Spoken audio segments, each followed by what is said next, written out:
Hello जय जगन्नाथ स्वागत करुच्ची आपण मानक आमर यूट्यूब चैनल को आशा करी आपण मैंने आम वीडियो को आरंभ शेष जाए निहाती देखिए आउ केमती लगिला कमेंट बॉक्स में निहाती जन एबे तो आपण मैंने जानी जे केते जोर से खरा होउची आउ ए खरार टिके शांति पाइबा प्राय तो समस्त घरे पखाड़ ही हुए जमी आज आम पखाड़ हम आ पखाड़ सहित बाकी ता साइड रे कौन कौन सब आम आइटम बनइबू वीडियो को शेष जाए देखले ही आपण मैंने जानीपारे आ बहुत सारा कथा अच्छी तो शेष जाए निहात देखु आपण मैंने तो जानी पखाड़ तो आम ओडिया मानकर बेस प्रिय खाद्य जेमिति आमर और आपण मानकर जेहेतु एबे पखाड़ चर्चा चली तो पखाड़ विषय दुई लाइन कहवा निहाती आवश्यक।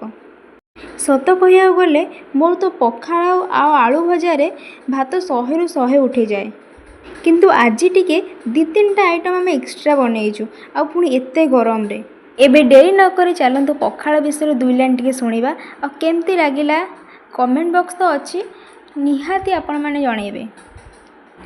आहा कि सुंदर पखाड़ पानी जेते दियो मन भरे नाही। चलतु पदटी को आउ थरे सुनिबा। आहा कि सुंदर पखाड़ पानी जेते दियो मन भरे नाही। तुमे सज तुमे बासी तुमे सज तुमे बासी तुमे मो पखाड़ बासी। शेषरे पेट कहे आहा कि शांति मो पखाड़ पानी। पेट कहे आहा कि शांति मो पखाड़ पानी। एबे टिके चलतु सुनिबा पखाड़ आ टाण खरा को नहीं जहाँ एबे आम सहित चलची। तो कविताटी होउची एते टाण खरा देखी अंशुघात कहे रही जाओ भाई। एते टाण खरा देखी अंशुघात कहे रही जाओ भाई। पखाड़ कहे तोर आसीबा दरकार नहीं। ठीक अच्छी तोर आसीबा दरकार नहीं। मु पाई सारिछि मो औषधर मुणी। मु पाई सारिछि मो औषधर मुणी।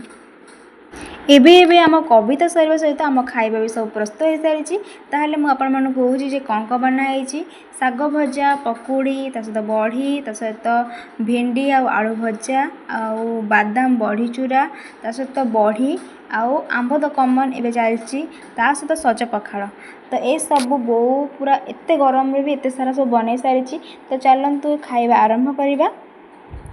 शेष में आपण मानक पई गोटे छोटिया प्रश्न करी जे ए कवितार औषध मुणी बोलिकी क्या कहुई आ भिडियोटी केमती लगिला कमेंट रे कहिबे। तो रहिली जय जगन्नाथ।